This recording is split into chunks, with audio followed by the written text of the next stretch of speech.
আসসালামু আলাইকুম বন্ধুরা, অল্প সময়ের মধ্যে সুন্দর একটি দৃশ্য আঁকবো। আশা করছি এই দৃশ্যটা আপনাদের ভালো লাগবে।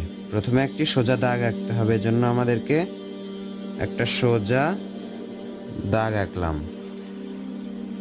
এরপর দাগের একটু নিচে থেকে দেখুন দাগ বরাবর সোজা আর একটা দাগ আঁকলাম। আঁকার পর এখান থেকে এভাবে নিচের দিকে, এখান থেকে একটা নিচের দিকে, এটা কি হচ্ছে? সুন্দর একটা ঘরের চালা হচ্ছে। ঘরের চালা হয়ে গেল। এখন কি করতে হবে? সোজা দাগ, একটা সোজা দাগ, এখানে একটা দাগ, এখানে একটা দাগ, তিনটা সোজা দাগ এখন মিলিত হবে। সুন্দর একটা ঘর হয়ে গেল। ঘরের দরজা হবে এবং এ পাশে জানালাও হবে। একটা ঘরের পাশে আমরা আরেকটা ঘর খুব সহজে আঁকবো। এভাবে দেখুন দাগ দিয়ে আবার এই দিকে সোজা নিয়ে এসে এভাবে একটা চালা হলো। এখান থেকে এটা ডাবল হয়ে গেল। এই দাগটা এটার সাথে মিলাই দিলাম, সোজা একটা দাগ দিলাম, এখানে একটা সোজা দাগ দিলাম। এখন এটার সাথে এটা মিলে দিব, এদিকে এটা মিলে দিব। তাহলে সুন্দর দুইটা ঘর হলো।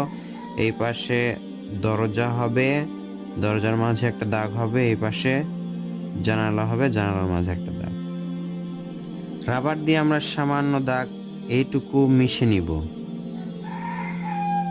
মিশে নেওয়ার পর এখান থেকে আমরা এভাবে উপর দিকে তুলে দিব এবং এখান থেকে এভাবে উপর দিকে তুলে দিব। এখানে কি হবে? এখানে দেখুন গাছের ডাল হবে। এভাবে সুন্দর করে একটা গাছের তিনটা ডাল হয়ে গেল। এখন এখান থেকে আমরা নিচের দিক থেকে এইভাবে ঘুরে ঘুরে সুন্দর করে পাতা আঁকবো, গাছের পাতা এভাবে আঁকবো। এখানে একটু দাগ দিব এই পাশে এবং তিনটা ডালে এভাবে দাগ দিব। উপর দিকে আমরা আরেকটা এইভাবে ডাল আঁকবো এখানে এবং এখানে। এখন এই দূরে আমরা পাহাড় আঁকবো, এভাবে এত দূর পর্যন্ত নিয়ে এসে নিচের দিকে নিয়ে আসবো। আবার এখান থেকে কি করব?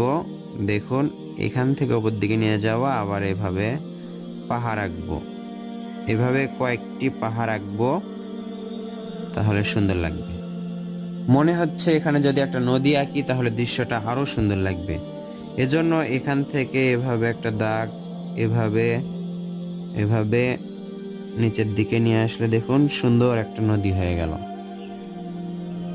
এই পাশে নদীর পাড় এবং এ পাশে নদী। নদীর পাড়টা একটু বেশি উঁচু করব, এজন্য আমরা দাগটা ডাবল করব। যত মোটা করব তত নদীর পাড়টাও উঁচু হবে। সহজ কৌশলের সুন্দর একটি দৃশ্য। এখন এভাবে আমরা এখানে কিছু ঘাস আঁকতে পারি। ঘাসগুলো দেওয়ার কারণে কিন্তু দৃশ্যটা আরো সুন্দর লাগবে। খেয়াল করুন কত সহজেই দৃশ্যটা অঙ্কন করলাম।